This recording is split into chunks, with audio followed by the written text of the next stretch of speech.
मैं doctor jail Saini आज BSc part second maths paper second partial differential equations आंशिक अवकल समीकरण का जो टॉपिक है प्रथम कोटि के आंशिक अवकल समीकरण के बारे में बताऊंगा।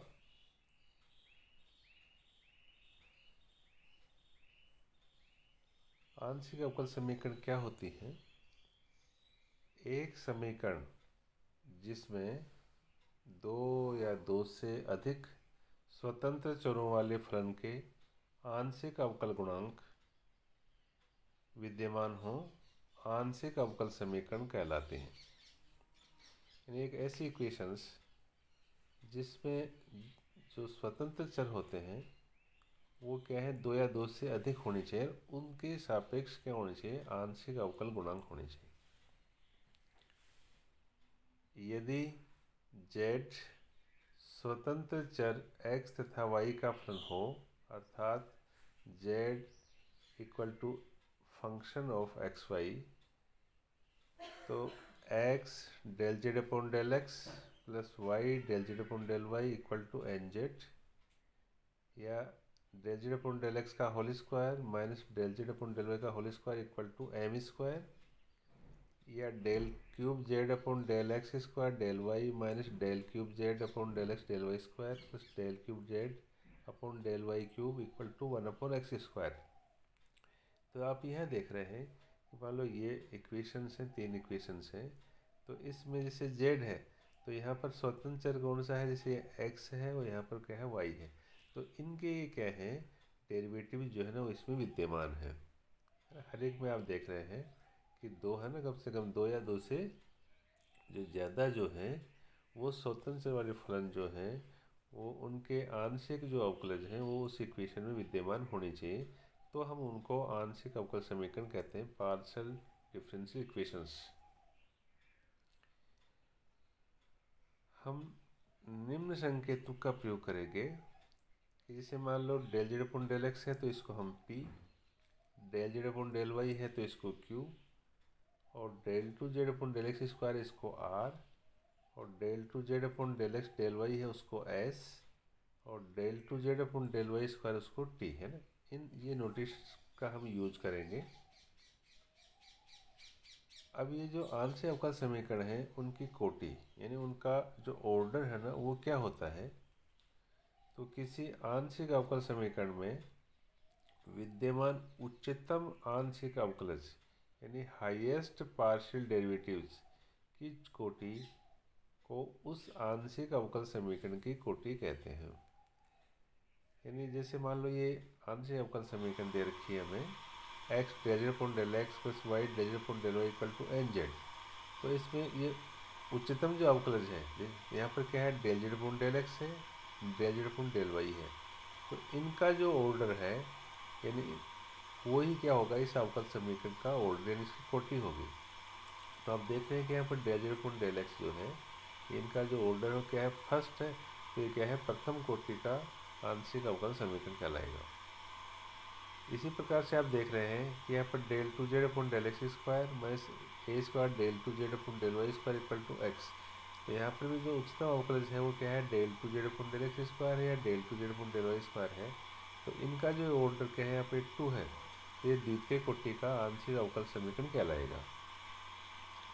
अब ये आंशिक अवकल समीकरण की घात, degree of A partial differential equations, यानी इनकी जो डिग्री है उनकी जो घात है वो क्या होगी, तो किसी आंशिक अवकल समीकरण को आंशिक अवकलनों के संदर्भ में प्रमेय तथा पूर्ण बीजीय यानी इनको free from radicals and fractions is derivatives यानी ये बनाने के बाद में उसमें आने वाले सबसे उच्चतम आंशिक अवकलज की घात को उस आंशिक अवकल समीकरण की घात कहते हैं। यानी आप यह देख रहे हैं जैसे मान लो x del Z upon del x plus Y del Z upon del Y equal to N z, ये आंशिक अवकल समीकरण है। तो इसमें ये जो उच्चतम जो अवकलज है ये, ठीक है, तो इसकी जो डिग्री है है ना। इसकी इसमें अगर उच्चतम अवकलज की जो घात है, तो आप देख रहे हैं कि डेल जेड डेल एक्स है, इसकी घात कितनी है, 1 है ना। तो ये क्या है। और दूसरा आप देख रहे हैं कि del P Z upon del x square minus ये जो है दूसरा वाला, इसकी कोटि तो 2 होगी, लेकिन जो उच्चतम अवकलज है ना, इसका जो घात है वो क्या है, यहाँ पर 1 है। इसलिए ये दोनों जो समीकरण हैं वो प्रथम घात के कहलाएंगे, फर्स्ट डिग्री के कहलाएंगे। यहाँ आप देख रहे हैं इसमें del Z upon del x का होल स्क्वायर में डेल जेड अपॉन डेल का whole square equal to M square.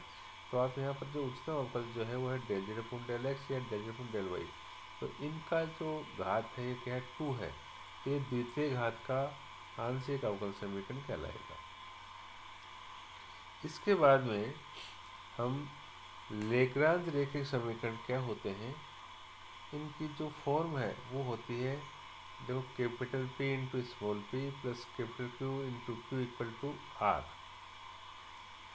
मतलब इस प्रकार की इक्वेशंस जो है, ये जो इक्वेशन जो कौन सी, जैसे phi u comma v equal to 0, यानी इस प्रकार की जो समीकरण है, इनसे स्वेच्छ फलन, ये आर्बिट्री जो फंक्शन कौन सा यहाँ पर फाई है, तो इस फाई का विलोम करने पर प्राप्त होती है।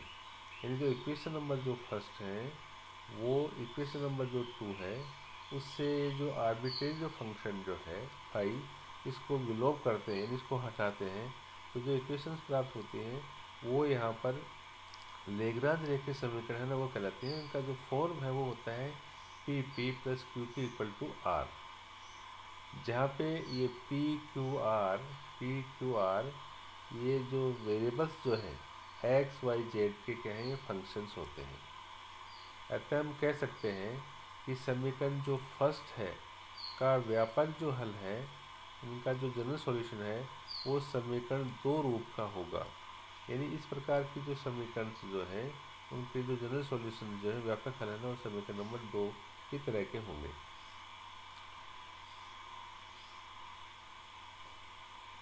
तो इनका जो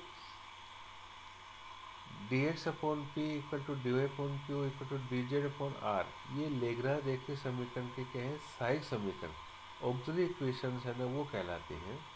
तो हमें यहाँ पर क्या है, ये dx अपॉन ये स्मॉल जो p है इसके कोफिशिएंट, स्मॉल q इसके कोफिशिएंट, और यहाँ पे r जो है ना वो हम इसमें यहाँ लिख देते हैं। जैसे dx के नीचे p, dy के नीचे q और dz के नीचे r। तो ये जो लेग्रांज रैखिक समीकरण जो है उनके क्या है, ये सहायक समीकरण कहलाते हैं। अब इनको क्या है, हम क्वेश्चंस की सहायता से इनको सॉल्व करते हैं, समझते हैं। तो यहाँ पर जैसे इक्वेशन है p tan x plus q tan y equal to tan z को हल कीजिए। तो आप ये देख रहे हैं कि जैसे मान लो ये p है और tan x है, तो tan x यहाँ पर क्या है, कैपिटल P है। यहाँ पर q और tan y यहाँ पर क्या है, कैपिटल Q है। और ये tan z है, ये क्या है, r है। तो ये जो इक्वेशन जो है वो p p plus q q equal to r form का है, r रूप का है। अतः इससे तुलना करने पर अगर हम इसे कंपेयर करेंगे तो यहाँ पर p इक्वल टू है tan x, capital Q equal to क्या है, tan y, और कैपिटल R इक्वल टू क्या है, tan z। तो इसके क्या है कि हम लेग्रांज सहायक समीकरण लिखेंगे। तो यहाँ पर हमने लिखा है कि dx अपॉन जैसे p होता है तो यहाँ dx upon tan x equal to dy upon q है, तो q की जगह यहाँ पर क्या है tan y equal to dz upon क्या होता है r, तो r की जगह क्या है tan z। तो ये इसकी क्या है, लेग्रांज सहायक समीकरण है। तो अब हम क्या है कि इन समीकरणों को क्या है सॉल्व करते हैं। तो इसमें किसी दो समीकरणों को लेते हैं। तो यहाँ पर क्या है कि हम ऐसे फर्स्ट और ये सेकंड यानी प्रथम जो दो पद हैं इनको हम लेते हैं। तो इनको लेने पर dx upon tan X equal to D Y upon tan Y, इसको हम लिख सकते हैं 1 अपॉन टेन एक्स है तो इसको लिख दिया हमने कॉट एक्स डी एक्स, ये 1 अपॉन टेन वाई है तो इसको लिख दिया कोट वाई डी वाई। अब इनको क्या करते हैं, इनको इंटीग्रेट करते हैं। तो integral cot X D X equal to integration cot Y D Y. तो इसका जो इंटीग्रल है वो, इसका जो समाकलन है वो क्या होगा, कोट एक्स का लॉग साइन एक्स, और इसका क्या होता है लॉग साइन वाई। तो हम एक कांस्टेंट ऑफ इंटीग्रेशन यानी जिसे लॉग में दे रखे तो हमने प्लस का लॉग C1 काम में ले लिया। इम्प्लाइज इसको सॉल्व किया तो log sin x equal to log की प्रॉपर्टी से log c1 sin y, यहाँ पे log को हटा दिया तो sin x equal to c1 sin y। तो यहाँ पर क्या है कि हम इसे c1 इक्वल टू है ना वो लिखेंगे sin x upon sin y। इसको हमने 1 नंबर रहा। उसके बाद में यदि जो लास्ट जो इक्वेशन दो पद हैं उनको हमने लिया है तो वो है dy upon tan Y equal to D Z upon tan Z. तो ये क्या हो गया, इसको हम लिख दिया cot y dy equal to cot z D Z. फिर इसको क्या किया हमने, इसको इंटीग्रल किया, फिर इसको इंटीग्रेशन लगा दिया दूसरी तरफ। अब इसका इंटीग्रेशन करने पर ये तो क्या होगा log sin y equal to log sin z plus log c2, या log sin y equal to log sin z c2। log को हटाया यहाँ पर तो sin y इक्वल टू आएगा sin z c2। तो यहाँ पे c2 इक्वल टू लिखेंगे sin y upon sin z। इसको हमने इक्वेशन नंबर क्या लिखा है, 2 लिखा है। तो इसका जो व्यापक हल है वो क्या है, फंक्शन ऑफ, यहाँ पर जो c1 c2 है उनके कॉन्स्टेंट यहाँ पर हम लिखेंगे। तो ये sin x upon sin y upon sin z equal to 0। तो ये इस इक्वेशंस का क्या हुआ, सॉल्यूशंस हुआ है। उसके बाद में फिर हम क्या है, ये इक्वेशन नंबर दूसरा और लेते हैं। इसमें है z into X P minus Y Q equal to Y square minus x square को सोल्व कीजिए। तो आप यहाँ पर ये देख रहे हैं कि इसको हमने ये जो इक्वेशन जो दे रखी है, जो हमने जो इक्वेशन दे रखा है उसमें z into X P minus Y Q equal to Y minus x square, या इसको हम लिखा X Z P minus Z Y Q equal to Y square minus x square. तो आप यहाँ पर एक कंपेयर अगर इसकी करते हैं तो यहाँ पर कैपिटल पे आएगा एक्स जेड, कैपिटल क्यू आएगा वो माइनस का जेड वाई, और आर क्या आएगा Y square minus x square. तो इसकी लेग्रांज जो सही समीकरण है वो होगी यहाँ पर d x upon x z equal to D Y upon minus Z y equal to D Z upon y square minus x square. अब इनको हम सोल्व करते हैं। तो सोल्व करने के लिए आप यह देख रहे हैं कि आपको इक्वेशन जो है ना वो इस प्रकार से लेनी है ताकि हम उसको क्या इंटीग्रेट कर सकें। तो आप इसमें देखो ये दोनों पद है ना, फर्स्ट और सेकेंड, अगर हम इनको लेते हैं तो ये d x upon x z equal to minus d Y upon z y. यहाँ पर देखो ये जेड से जेड दोनों जगह है ना, ये जेड से जेड दोनों कैंसिल हो गए। तो यहाँ पर बचा हमारे पास में d x upon x equal to minus d Y upon y. अब इसको क्या है हम इंटीग्रेट करेंगे। तो इंटीग्रेट करने बाद में ये तो आ जाएगा log x equal to minus log y plus log c1 है ना, ये हमने कॉन्स्टेंट में इंटीग्रेशन लगा दिया। तो यह log x equal to log ये c1 अपॉन y, log को हटाएंगे तो x equal to c1 upon y, और यहाँ पर हम लिखेंगे c1। तो ये c1 इक्वल टू क्या आ गया xy, इसको 1 नंबर कहा। अब उसके बाद में हमें क्या है, ये 3 इक्वेशन से तो इनके 2 सॉल्यूशन चाहिए। तो अब हमें क्या है कि एक सॉल्यूशन और निकालना है। तो उसके लिए क्योंकि अब यहाँ पर अपने फर्स्ट सेकंड ले लिया है ना, हम फर्स्ट सेकंड ले सकते हैं, फर्स्ट थर्ड ले सकते हैं, सेकंड थर्ड ले सकते हैं। लेकिन अब दूसरी जो इक्वेशन जो है वो लेने पर क्या है कि वो जो वेरिएबल्स जो हैं वो अलग अलग नहीं होते हैं। तो इनके लिए हम क्या करते हैं कि हम सोल्व करने के लिए इन इक्वेशंस को ऊपर और नीचे इस प्रकार से हम इनको क्या गुणा करते हैं, ताकि गुणा करके जोड़ते या घटाते हैं ताकि नीचे जो है ना ज़्यादातर केसेज में क्या आ जाए, 0 आ जाए, या एक ऐसे टर्म आ जाए अगर उसको हम दूसरा फंक्शन मानते हैं तो उसका डेरिवेटिव ऊपर वाला आ जाए। तो इस प्रकार का हम इसमें काम में लेते हैं। तो इनको देखते हुए हम क्या करते हैं कि एक एक्स वाई जेड है ना, इनको क्या कहते हैं, गुणक यानी मल्टीप्लायर कहते हैं, ये हम काम में लेते हैं।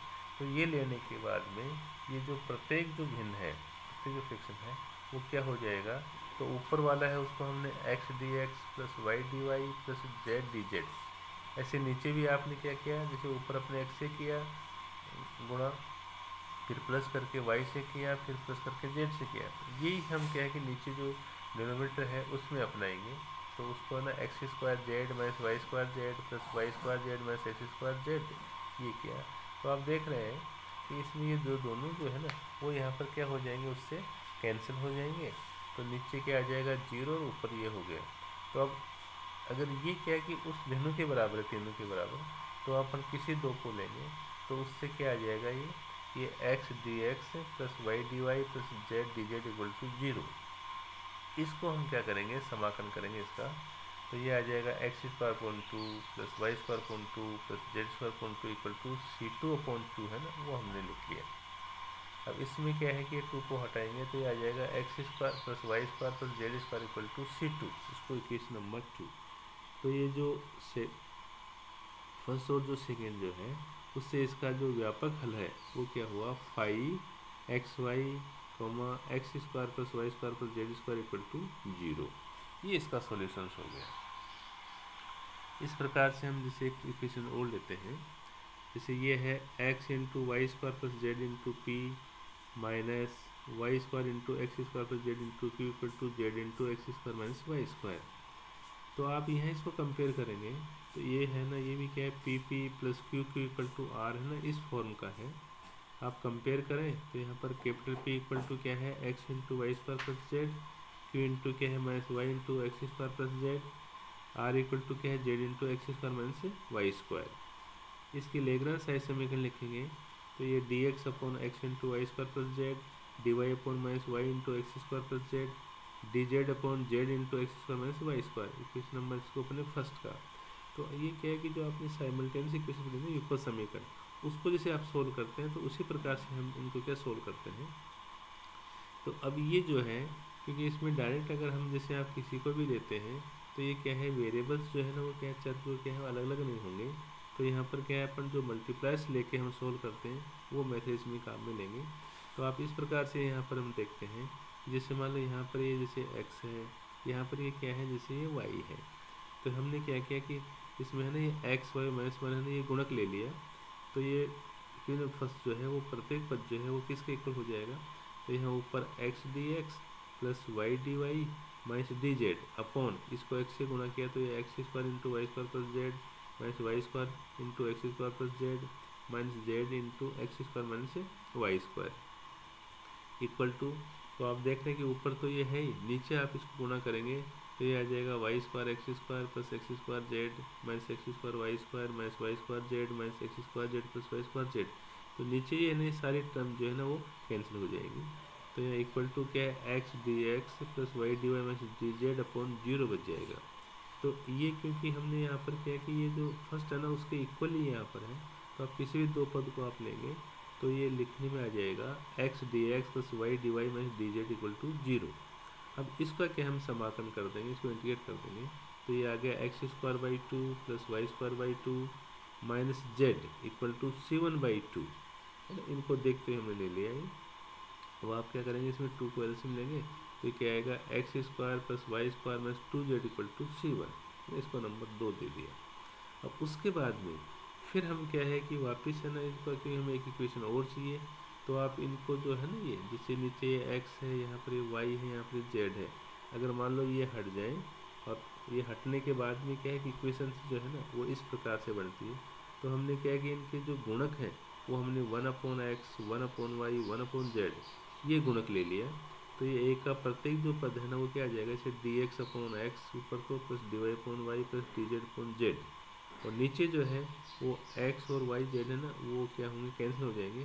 तो यहाँ पर हमारे पास में केवल y square plus z minus x square minus z plus x square minus y square ये बचेगा। तो ये आपस में क्या है कि ये नीचे जो है ना ये वाले, तो यहाँ पर कितने बच रहे हैं, ये यहाँ पर हो जाएंगे कि ये देखो इससे ये कैंसिल हो जाएगा। तो ये अब सॉरी में लिखना भूल गया, d x upon x plus y upon y plus d Z upon d z, इसके होल के नीचे क्या है जीरो आ जाएगा। तो वो आप इसको थोड़ा करेक्शन कर लेना।